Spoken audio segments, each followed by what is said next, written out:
Bismillahirrahmanirrahim. Qala al-musannif rahimahullahu ta'ala wa adama an-naf'a bihi wa bi'ulumihi wa bikum fid dharaini amin radhiyallahu ankum.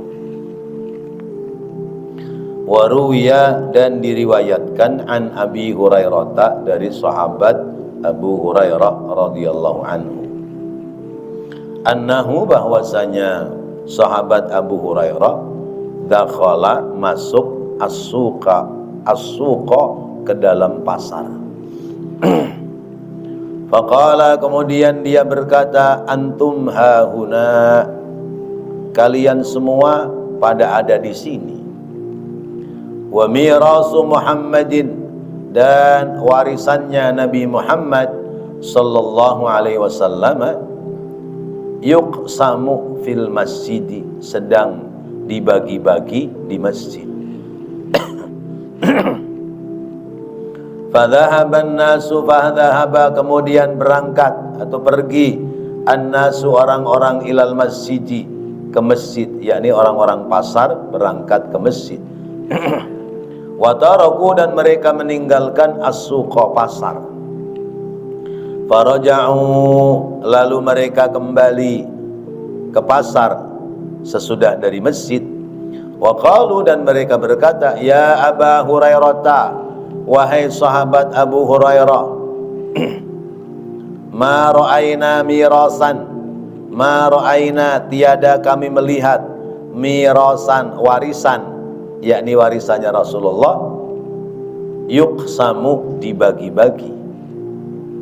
Faqala, lalu kemudian sahabat Abu Hurairah berkata, lahum, kepada mereka, ma ra'aitum, ma, apa, ra'aitum, yang kalian lihat, apa yang kalian lihat? Qalu, mereka menjawab, ra'aina, kami melihat, qauman, satu kaum, satu kelompok orang, yadhkuruna Allah Ta'ala, mereka berzikir kepada Allah Ta'ala, wa yaqra'una al-Qur'ana, dan mereka membaca kitab suci Al-Qur'an. Qala, berkata sahabat Abu Hurairah, fadzalika mirasu Muhammadin, maka itulah warisannya Nabi Muhammad sallallahu alaihi wasallam. Bapak-bapak, ibu-ibu, hadirin hadirat rahimakumullah. Jadi Rasulullah meninggalkan warisan, ya. Tapi warisannya Rasulullah bukan harta benda. Karena semua nabi, semua rasul itu tidak mewariskan kekayaan. Nabi Sulaiman yang kaya, yang kayanya itu tidak ada yang melebihi kekayaan sesudah Nabi Sulaiman, karena permintaan doa Nabi Sulaiman kepada Allah, ya Allah, berikanlah aku kekuasaan kerajaan yang tidak ada lagi raja atau penguasa yang memiliki kekuasaan melebihi dari kekuasaanku. Allah ijabah kekuasaannya Nabi Sulaiman. Diberikan, ya, kekuasaan, yaitu negeri 2/3 dunia. 2/3 dunia menjadi wilayah kekuasaan Nabi Sulaiman. Sampai tanah Jawa ini masuk wilayah kekuasaan Nabi Sulaiman. Pusat ibu kotanya kota Sleman. Sleman itu asal kata dari Nabi Sulaiman. Bahkan Candi Borobudur itu wakilah sebagian dari peninggalan Nabi Sulaiman dan Ratu Boko, Ratu Balqis. Ya, tentang kebenarannya wallahu a'lam. Kekayaannya sungguh luar biasa. Mula-mula Nabi Sulaiman itu dikasih pilihan 3. Milih harta, milih kerajaan, apa milih ilmu. Sudah milih 3 tuh. harta, kerajaan, ilmu. Yang dipilih oleh Nabi Sulaiman ilmu. Ketika ilmu dipilih, hartanya diperoleh, kerajaannya dimiliki, dikuasai. Tapi sepeninggal Nabi Sulaiman, ada nggak cerita peninggalan kekayaan Nabi Sulaiman? Nggak ada. Ya. Orang Palmerah sini, ya, orang Kang Amal Jalan Sulaiman, kalau nggali tanah nemu kekayaan, namanya kekayaan harta karun, bukan harta Sulaiman. Padahal yang kaya Nabi Sulaiman, Masya Allah.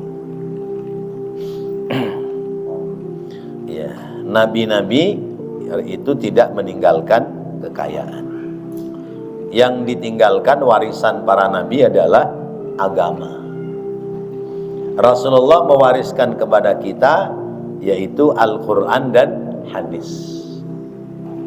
Kata beliau, taraktu fikum amrayni ma in tamassaktum bihima kitaballahi wa sunnata rasulillahi addu bin nawajid. Aku tinggalkan kepada kalian dua warisan, ya, dua urusan, ya, yaitu kitab Allah berupa Al-Quran, wa sunnati Rasulillah, yaitu hadis-hadisnya Rasulullah. Abdu bin nawajid, ya, pegang erat-erat, gigit dengan gigi geraham, ya, kalau kamu ingin selamat. Ahlan. Kalau kita ingin selamat, kita pegang warisannya Rasulullah, yaitu Al-Quran dan hadis. Apa Al-Quran? Apa Al-Quran? Masa Quran doang kagak hafal? Hafal, alhamdulillah. Bagian dari Al-Quran ada yang kita hafal. Fatihah hafal, An-Nas hafal, Al-Falaq hafal, Kulhu hafal, Qulya hafal, Idza Jaa hafal, Tabat hafal, Alam Taro hafal, Aro'aital hafal, Li'ila fi Quraisyin hafal, Lam Yakunil sebagian. Sebagian hafal, sebagian enggak. Ya. Berarti kita termasuk hafal Al-Quran, tapi sebagian, ya. Kita hafal sebagian dari ayat-ayat Al-Quran. Ya alhamdulillah, daripada nggak hafal sama sekali, ya, suruh jadi imam plonga-plongo, ya. Kalau hafal kan kuliah sama kulhu masih bunyi, ya. Ya, maghrib, ya, sepi orang, ya. Imamnya udah meninggal, ya. Imam yang lain belum nongol, ya. Jamaah udah pada ngumpul, ya. Teringak-teringok, lehernya panjang. Mana ini imamnya? Siapa ini imamnya? Ya udah yang aja dorong, yang ada dorong siapa? Ya. Nah, untung masih hafal, ya. Apa itu? Inna atoina sama kulhu. Nah, paling pendek tentu inna atoina sama kulhu. Masih bunyi, alhamdulillah. Quran, hadis, hafal nggak hadis?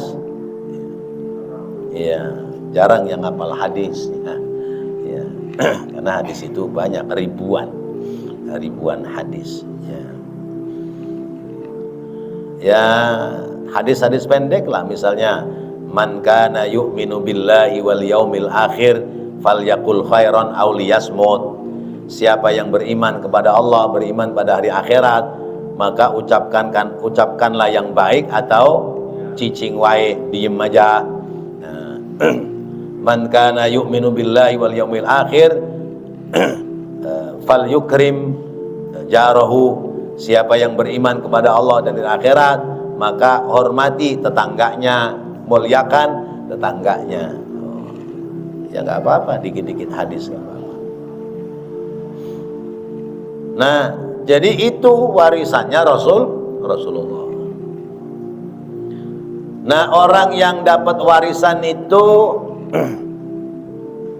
disebutnya apa, Pak?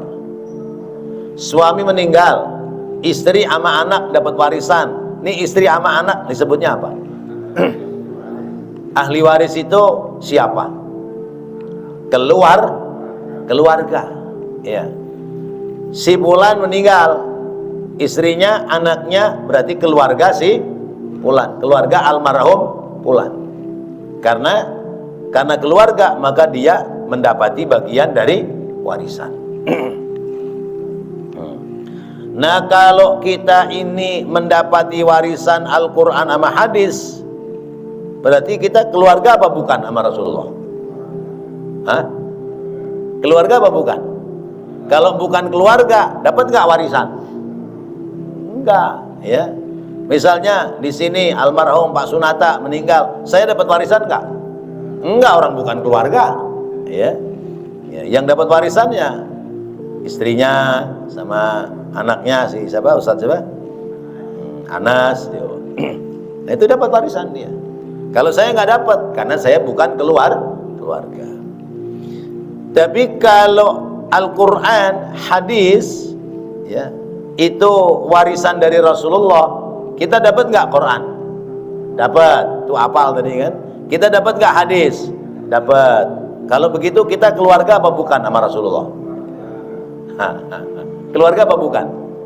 Keluarga. Tapi keluarga lis sabab. Ya. Ada keluarga lin nasab, ada keluarga lis sabab. Kalau keluarga lin nasab itu memang keturunan Rasulullah, ya.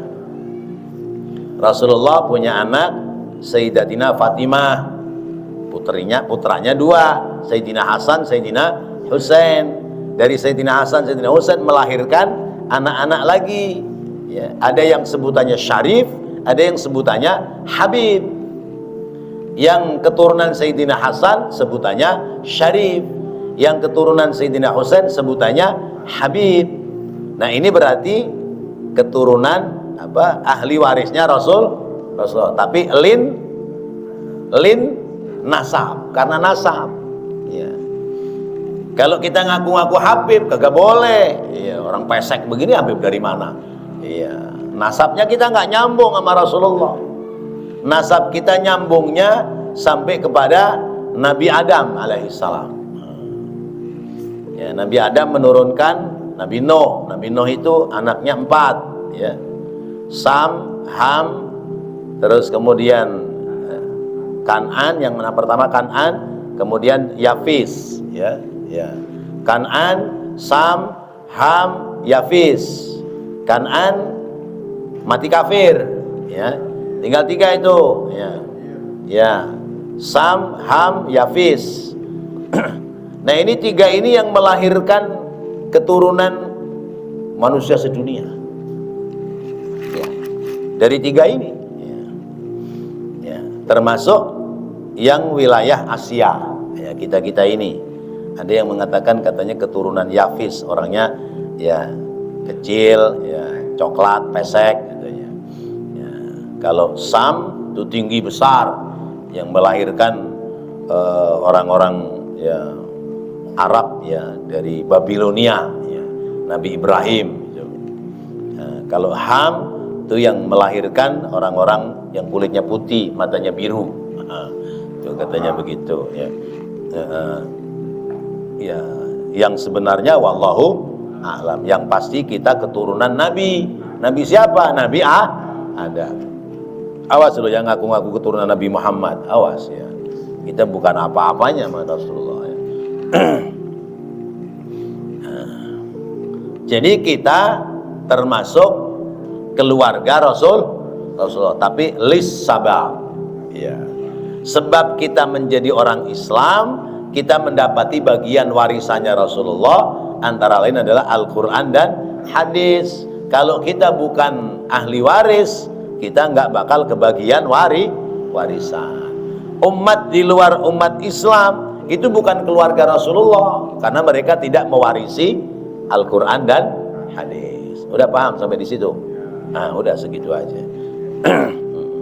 Makanya jangan pada bermusuhan urusan nasab, ya. Nggak usah mikirin urusan nasab, yang kudu dipikirin urusan nasib. Iya, nasib kita ini bagaimana ini? Iya. Ya, nasib sebagai warga negara Indonesia, ya. Itu bagaimana? Ya, nasib sebagai orang muslim, orang mukmin, ya, sampai akhir hayatnya bagaimana, itu yang kita urusin. Urusan nasab mah udah lewat, ya. Laha ma kasabat, yang lalu sudah berlalu. Ya, kita ditanya, bapakmu sopo? Namanya Muhammad, bapaknya sopo Abdullah, bapaknya sopo Ali, bapaknya lagi sopo, udah nggak tahu. Iya. Kita ke atas itu paling banter kenal 4, ya. Saya misalnya, saya, ya, Abdul Ghani bin Tasurrun, Tasurrun bin Ahmad, ya, Ahmad bin Dastam, Dastam bin siapa udah nggak ngerti. Iya. Jadi nggak usah mikirin nasab, sekarang yang dipikirin nasib, cari selamat. Nah, sahabat Abu Hurairah itu namanya Abdurrahman bin Sakhr. Beliau hijrah ke Madinah tahun ke-7. Jadi lebih dulu hijrahnya Rasulullah. Kemudian berbaiat masuk Islam, mengikuti Rasulullah. Tidak berkeluarga. Ya. Nah, punya julukan namanya Abu Hurairah, bapaknya kucing. Ya. Karena sahabat ini peliharaan kucingnya wakila sampai 300 ekor. Wih, mantap, 300 kucing dirawat sama beliau. Maka disebutnya bapaknya kucing. Beliau usianya sampai tua. Beliau meninggal dalam usia 87 tahun apa 78 tahun, saya agak lupa ingat. Dan beliau dimakamkan di Baqi. Maka beliau paling banyak meriwayatkan hadis, ya. Karena beliau hidupnya berkhidmah, melayani Rasulullah, berkhidmah.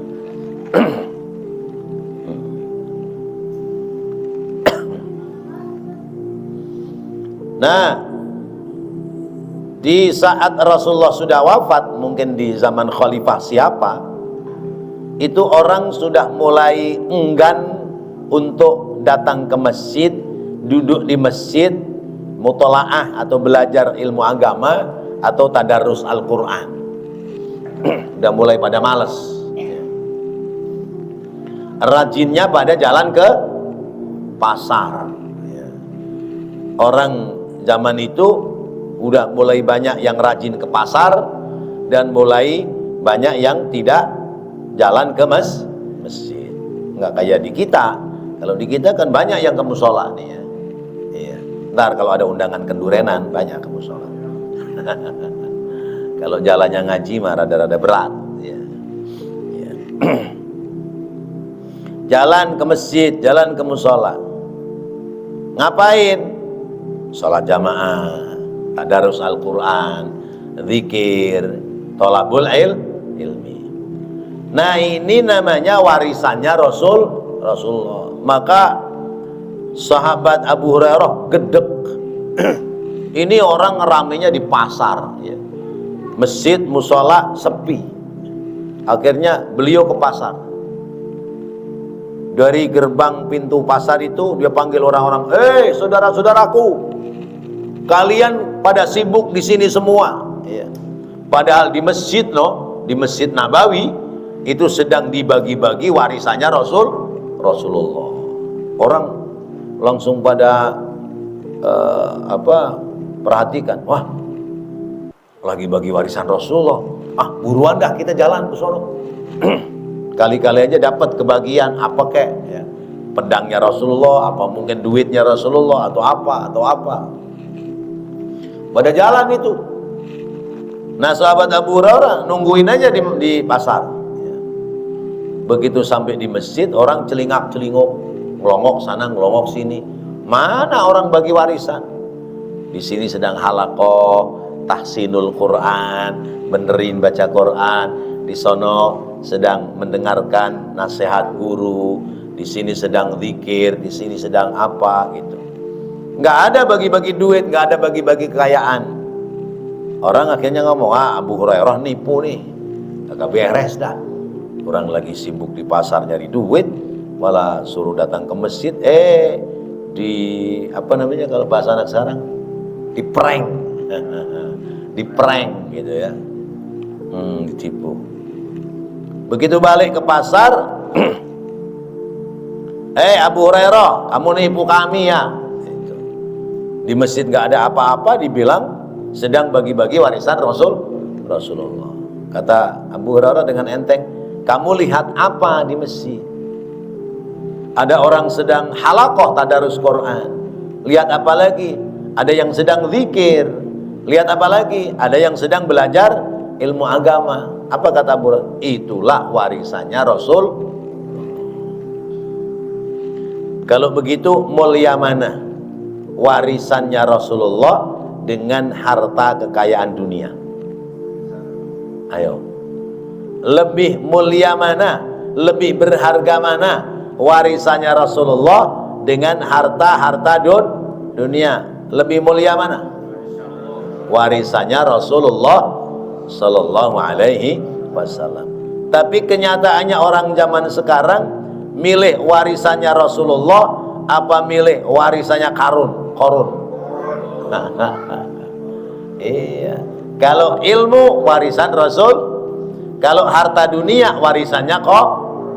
Orang zaman sekarang milih warisannya Rasulullah apa warisannya Korun? Oh, pantes ya. Ngaji sepi, sholat jamaah sepi, ya zikir sepi, ya zikir sholawatan sepi, katanya maulid ya ramenya marhabannya aja, begitu datang jamaahnya kecil-kecil, yang gede-gede kagak kelihatan. Ya Allah. Nah itulah memang warisannya Rasulullah begitu. Orang enggan memperebutkan ya, padahal mulia itu warisan dari Rasulullah. Maka kita bersyukur Allah masih berikan kesempatan kepada kita waktu untuk bisa hadir di majelis ilmu, majelis zikir, majelis ibadah, majelis sholawat, majelis sholat berjamaah. Kita bersyukur. Kenapa? Karena kita berarti masih memilih mengambil warisan Rasulullah Sallallahu Alaihi Wasallam. Masya Allah. Wa an Alqamah ibnu Qaisin, dan dari sahabat Alqamah bin Qais. Qala, dia berkata, la an aghdua ala qaumin as'aluhum an awamirillahi ta'ala aw yas'alunni anha ahabbu ilayya min an ahmila ala mi'ati farasin fi sabilillahi ta'ala. Kata Alqamah, Alqamah ini salah seorang dari sahabat Rasulullah. Kalau ucapan itu dari Allah, namanya firman Allah, wahyu kitab suci Al-Quran. Kalau ucapan itu dari Nabi, namanya hadis ya, yaitu sabda dari Rasulullah. Kalau kalimat itu datang dari sahabat-sahabatnya Rasul, namanya asar ya, asar ya, kalimat-kalimat nasihat dari para sahabat. Nah, sahabat dalam mengucapkan tutur kata, menyampaikan kalimat bahasa, tentu mengambil saripati pelajaran dari Rasulullah SAW. Maka jangan kemudian omongan sahabat kan bisa salah, bisa dosa kayak kita. Saya nggak percaya sama omongan sahabat, nggak boleh. Ya, karena ashabi kan nujum, kata Rasulullah. Sahabat-sahabatku itu bagikan bintang yang gemerlap di langit. Nggak ada kalimat-kalimat yang bergeser kepada urusan dunia, kecuali kalimat-kalimatnya adalah urusan-urusan akhirat, sama menambah ketaatan, keyakinan tentang amal ibadah. Itu omongan para sahabat begitu. Nah, kata sahabat Alqamah bin Qais, la an aghdua, benar-benar aku akan berjalan pagi-pagi, ala qaumin, atas satu kaum, as'aluhum, yang aku boleh bertanya kepada mereka, an awamirillahi ta'ala, tentang ya, apa-apa yang diperintahkan oleh Allah. Au yas'alunni, atau mereka yang datang pagi-pagi kepadaku lalu meminta kepadaku tentang nasihat-nasihat agama, anha, daripadanya, ahabbu, lebih aku cintai, ahabbu, lebih dicintai, ilayya, olehku, min an ahmila ala mi'ati farasin, daripada aku menyumbangkan 100 ekor kuda fi sabilillahi ta'ala, untuk jalan berperang di jalan Allah Ta'ala. Masya Allah ya. Orang sedekah kuda 100 ekor kalah mulia dengan mendatangi orang yang memberi nasihat atau orang yang meminta nasihat. Kita nih ya, di sini ya, misalnya sedekah 100 ekor onta, 1 ekor onta berapa duit? Ya murah-murahnya 50-60 juta lah ya. Onta yang sudah boleh buat ibadah korban tuh 60 atau 70 juta. Sebut aja 50 juta kali 100 ekor berapa? 5 kali 100. Hah? 5 miliar apa 500 juta? 5 miliar. Ya. Ya. Ya.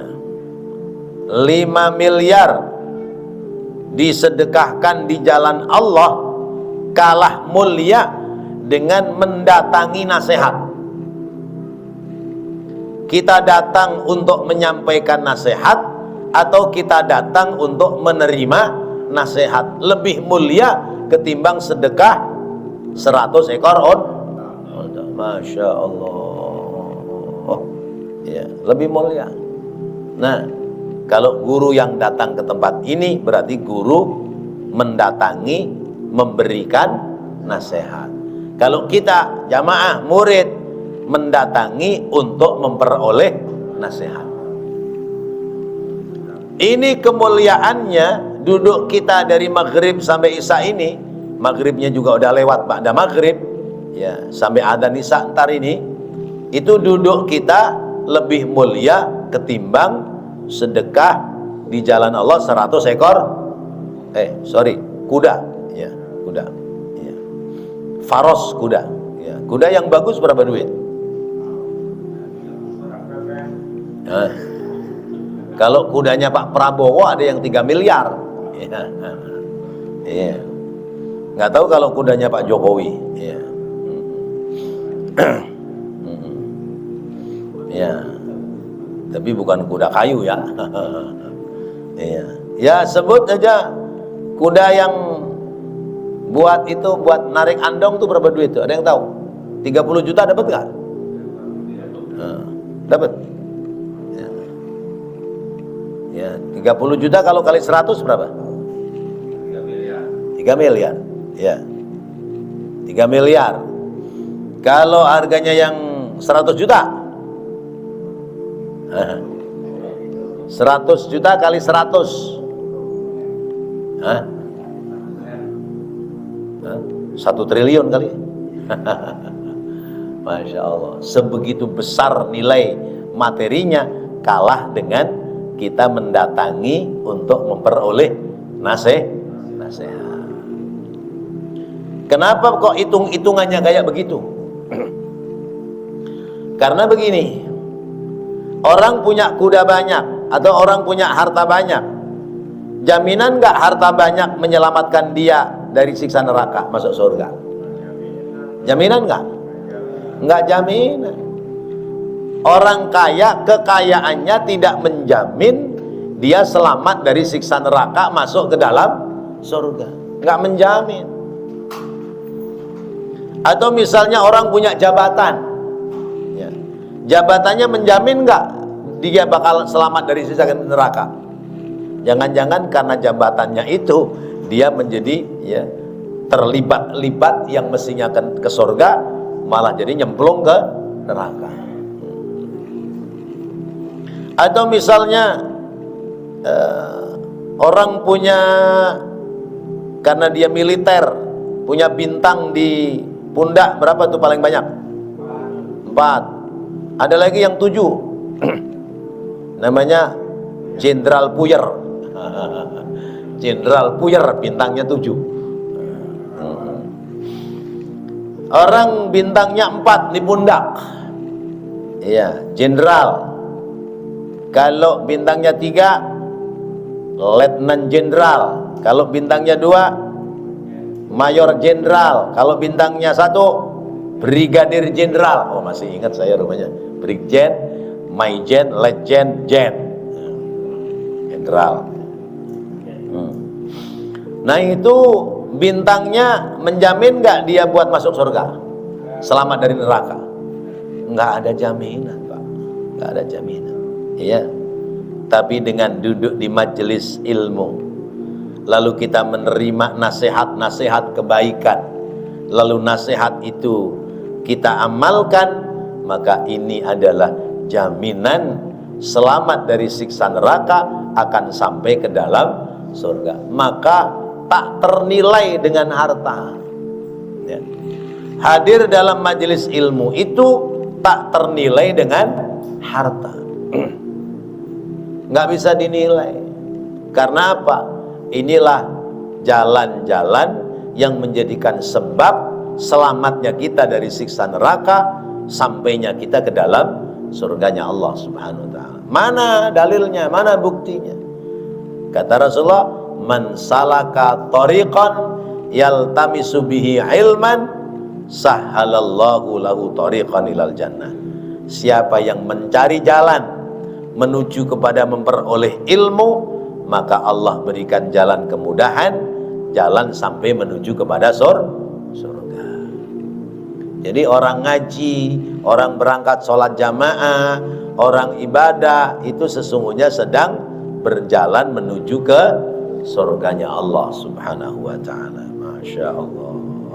Maka jangan dianggap enteng kayak begini, ya. Cuman orang ngaji, ya, emang kalau udah ngaji terus jadi ustadz, ya kita nggak mikir jadi ustadz. Emang kalau udah ngaji jadi orang pinter, nggak usah mikirin pinter, ya. Kita ngaji tujuannya apa, Pak? Biar jadi orang bener. Insya Allah kalau orang bener selamat dunia akhirat. Tapi orang pinter belum tentu. Banyak orang pinter hidupnya malah keblinger.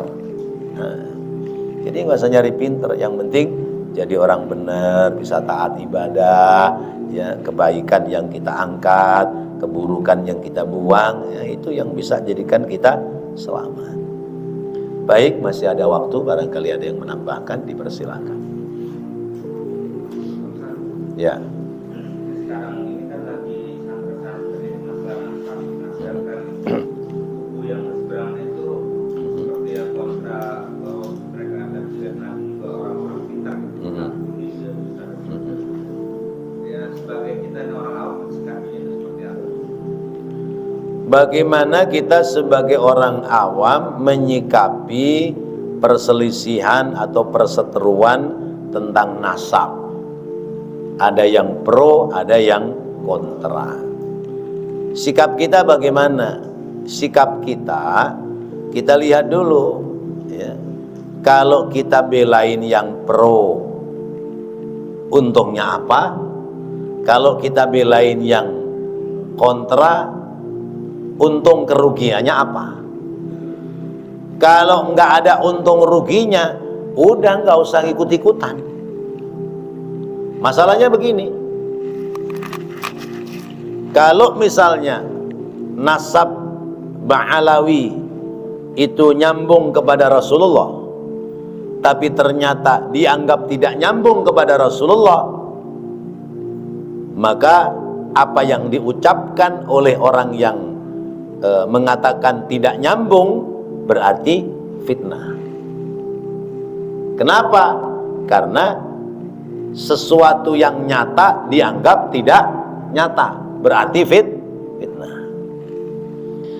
Kalau misalnya nasab Ba'alawi ini benar-benar tidak menyambung kepada Rasulullah, kemudian kita ujarkan, apalagi ujarannya adalah ujar kebencian, maka jatuhnya adalah ghibah. Ya. Ghibah adalah membicarakan keburukan orang lain terhadap lain orang. Disebut keburukan adalah apabila pembicaraan itu didengar oleh yang bersangkutan, maka yang bersangkutan ada rasa tidak nyaman. Itu namanya ghibah. Ya. Misalnya, ya, saya ahli maksiat. Bapak tahu bahwa saya ahli maksiat. Lalu Bapak bicarakan kepada orang lain, Ustadz biar kata tukang ceramah, tukang baca kitab mah, saya tahu persis dia tukang maksiat, misalnya begitu. Kira-kira kalau saya dengar, saya seneng apa sedih? Nah, sekalipun itu sebuah kenyataan, maka jatuhnya namanya ghibah. Ya. Tapi kalau yang dibahasakan itu, Ustadz tuh biar kata tukang ceramah, biar kata biasa baca kitab, nasihatin orang, gua tahu dia mah tukang maksiat misalnya. Sementara yang dituduhkan kepada saya itu tidak nyata, namanya fitnah. Nah, sekarang mau terjerumus kepada ghibah, apa mau jatuh kepada fitnah? Kalau kita ikut nimbrung masalah sekarang yang sedang ramai, masalah nasab. Ya. Kalau kita ingin selamat, sukut, diam mudah. Diam. Tugas kita adalah hidup ini hormat kepada orang lain. Hormat kepada orang lain. Apalagi orang lain itu orang baik, orang ahli ibadah, kita hormati. Orang tidak baik aja kita tetap harus hormat, apalagi terhadap orang-orang baik. Kok umpamanya ya Ba'alawi ini tidak sampai kepada Rasulullah, padahal keturunan Sadah Ba'alawi adalah ulama, orang-orang alim yang ilmunya sudah diambil secara sanad kepada ulama-ulama kita. Apa kemudian kalau Ba'alawi tidak nyambung kepada Rasulullah, terus kemudian sanad keilmuan kita buang? Kan tidak mungkin. Makanya ya sudahlah, sudahi, ya. Duduk bersama, ya, duduk bersama. Yang ngata-ngatain Ba'alawi bukan keturunan Rasulullah, kudu sadar diri. Siapa kita? Emang kita lebih terhormat? Misalnya begitu. Yang merasa dikata-katain bukan keturunan Rasulullah, enggak terima karena padahal adalah beliau-beliau keturunan Rasulullah, maka mawas diri. Rasulullah itu akhlaknya kayak apa? Sifat perilakunya kayak apa? Saya sebagai cucunya Rasulullah itu pantas nggak berakhlak seperti ini? Kalau nggak pantas, berarti saya harus kembali mengikuti akhlak datuk saya, kakek saya. Siapa? Rasulullah sallallahu alaihi wasallam. Selesai. Nah, ini kan persoalan awalnya karena ada dalam tanda kutip oknum Habib, ya, yang akhlaknya tidak bagus, ya. Akhirnya Habib-Habib yang akhlaknya bagus, yang alim, ya ke bawah-bawah semua, ya. Ya, ada di berita Habib siapa yang menggauli istri jamaahnya, ya. Ada Habib siapa yang menikahi siri dengan perempuan ini, nanti berapa lama diceraikan, ganti lagi nikah siri dengan yang lain. Ada yang seperti itu, ya.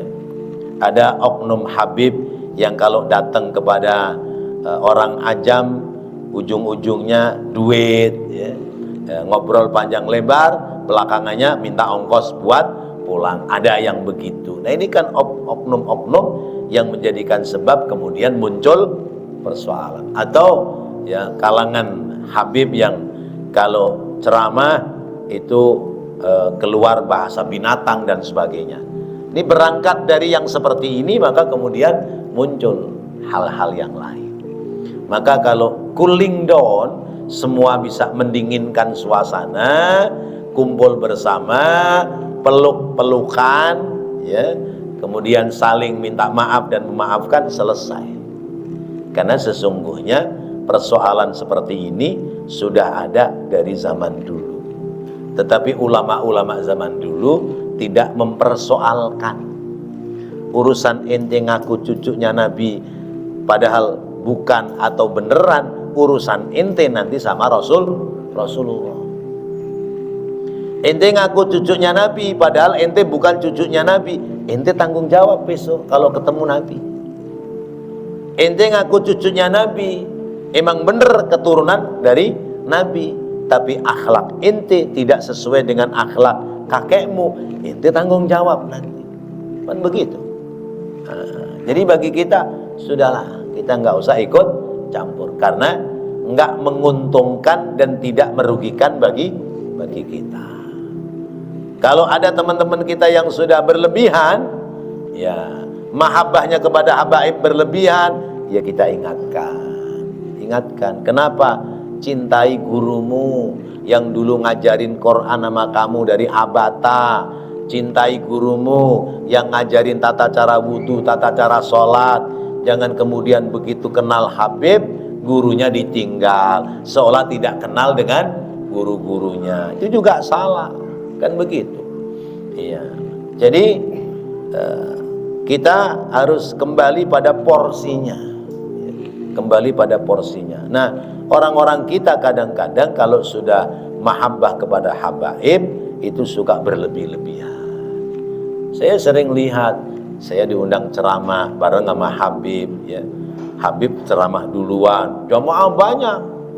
Begitu Habib turun, jamaahnya bubar, kita ditinggal. Tuh, udah berapa kali model begitu. Iya. Nah, ini kan presiden buruk, ya. Padahal kalau bapaknya meninggal, yang mandiin siapa? Habibnya apa ustadznya yang di kampung situ? Ustadznya. Itu. Nah, di situ yang perlu kita luruskan. Demikian. Baik. Wallahu a'lam bishawab. Mudah-mudahan menjadi ilmu yang bermanfaat. Rabbana taqabbal minna innaka antas samiul alim wa tub alaina innaka antat tawwabur rahim. Rabbighfir warham wa anta khairur rahimin. Wa sallallahu ala sayyidina Muhammadin wa ala alihi wa sahbihi wa sallam. Walhamdulillahi rabbil alamin. Wassalamualaikum warahmatullahi wabarakatuh.